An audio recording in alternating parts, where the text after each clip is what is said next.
Mamasaheb Pawar Satyavijay cooperative bank तथा MPSC bank या बँकेच्या नूतन इमारतीचं उद्घाटन, त्याचबरोबर बँकेचे संस्थापक स्वर्गीय मामासाहेब पवार यांची 110वी जयंती आणि या बँकेला 60 वर्ष पूर्ण होत आहेत, असा हा त्रिवेणी कार्यक्रम आज आपण इथं साजरा करत आहोत.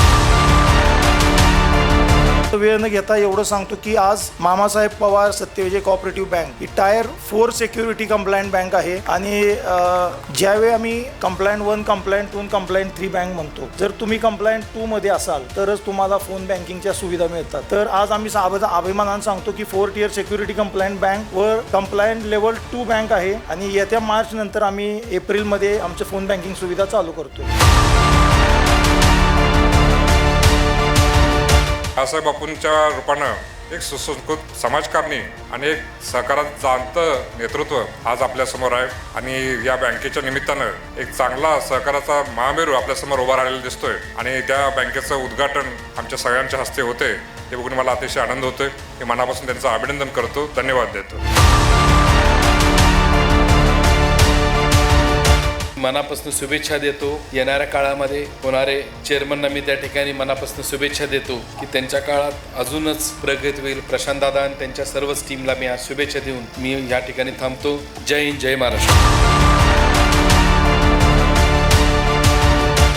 आदरणीय मामासाहेब पवारांनी सुद्धा ग्रामीण भागातल्या कुंडलच्या पलूस तालुक्यातल्या तत्कालीन पलूस तालुका नव्हता, हा तासगाव तालुका होता. अशा परिस्थितीतल्या आपल्या ग्रामीण भागातल्या लोकांना कुठेतरी अर्थसहाय्य व्हावं, गोरगरिबांना सर्वसामान्य लोकांना मदत व्हावी या दृष्टीने या पतसंस्थेची उभारणी केली. त्या पद्धतीने योग्य पद्धतीने कर्ज वाटप करून त्यांचं कुठेतरी व्यक्तिगत जीवन, त्यांचा व्यवसाय हा उभारणी करण्यामध्ये या तालुक्यामध्ये ज्या मोजक्या बँका आहेत ज्यांनी खरोखरच लोकांच्या जीवनामध्ये योगदान दिलंय, त्यामध्ये सत्यविजय बँकेचा अव्वल नंबर येईल असं म्हटलं तर चुकीचं ठरणार. आज प्रशांतरावांनी सांगितलं की सन 2024 मध्ये ग्राहकांना जी काय काळाची गरज आहे ती म्हणजे तत्पर सेवा, आणि ती तत्पर सेवा करत असताना जे काय ऑनलाईन किंवा टेक्नॉलॉजीची आवश्यकता आहे ती टेक्नॉलॉजी सुद्धा करत असताना मला असं वाटतं सत्यविजय बँक त्या क्षेत्रात सुद्धा एक नंबरचं काम ह्या सांगली जिल्ह्यामध्ये करते.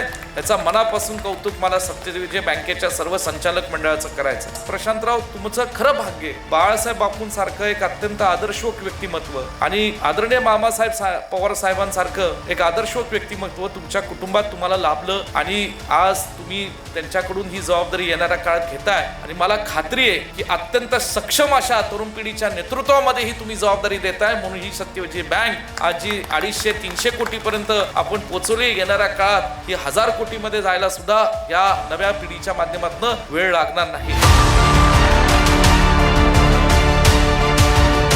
जिद्द एखादी किती असावी याचा अतिशय उत्तम असं उदाहरण मामासाहेबांच्याकडून आपल्या सगळ्यांना पाहायला मिळेल. आज 60 वर्ष अतिशय दिमाखाने ही बँक मामांच्या जाण्यानंतरही बाळासाहेब आज बघतायत. बाळासाहेबांनी सांगितलं की आता मी सोडणार आहे. एक वर्ष प्रशांतना बघतोय. अतिशय आज्ञाधारक आणि शिस्तीने काम करणारा एक युवा नेता आपल्याला या निमित्तानं मिळालेला आहे आणि त्यामुळं मला खात्री आहे या बँकेचा कारभार बाळासाहेब तुम्ही त्यांच्याकडे देताय, त्याच वेगानं ही बँक वाढवण्याचं काम त्यांच्याकडून निश्चितपणानं होईल असा मला स्वतःला विश्वास आहे. मामासाहेब पवार बँकेत आपण सगळे का विश्वासानं एवढ्या मोठ्या संख्येनं, हे बाळासाहेब तुमच्या वागणुकीचं, नम्रतेचं आणि व्यावसायिकदृष्ट्या उत्तम काम केल्याचं हे आजचं चित्र आहे असं मला वाटतं. उगाच माणसं कुठल्या बँकेच्या कार्यक्रमाला अशी येणार नाहीत. प्रशांत पवारांना एवढीच विनंती करेन की